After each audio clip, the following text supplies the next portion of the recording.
பயம். இதை உங்களால் மோசமான சிச்சுவேஷன்லையும் இயல்பாக சொல்ல முடியுமா? உங்களுக்கு ஒரு பேட் சிச்சுவேஷன் நடக்குது, உங்களை சுற்றி உங்கள் உறவுகள், உங்கள் மகனோ உங்கள் மகளோ உங்கள் கணவரோ இல்லை உங்கள் மனைவியோ உங்களுக்கு எதிராக திரும்பும்போது அப்போது உங்கள் வாழ்க்கையில் ஒரு பயமோ ஒரு நடுக்கமோ வருது. இது ஏன் நடுக்கம் வருது அதையும் நான் சொல்லிடுறேன். அதாவது நாம் ஒருத்தவங்களை நம்பி இருக்கிறோம்.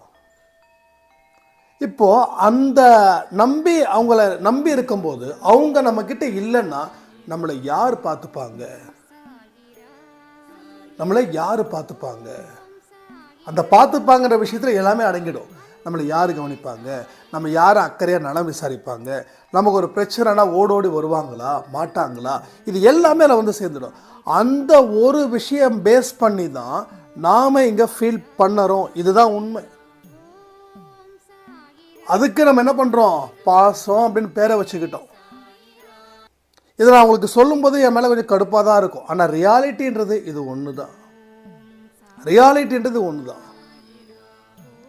நம்ம கிட்டேருந்து ஒரு உறவு பிரிஞ்சு போகுதோ இல்லை நமக்கு எதிராக செயல்பட ஆரம்பிக்குதோன்னா ஒரே ஒரு விஷயம், ஒரே ஒரு இதுனா நமக்கு நம்ம மேலே இருக்கக்கூடிய தன்னம்பிக்கை குறைஞ்சிருக்குதுன்னு அர்த்தம். இப்பயும் சொல்கிறேன், இல்லைப்பா நீ அப்படிலாம் பேசக்கூடாது, பாசம்ப்பா, அவ்வளோ பாசத்தை நான் வச்சுட்டேன்ப்பா அப்படின்னு நாம் சொல்கிறோம்.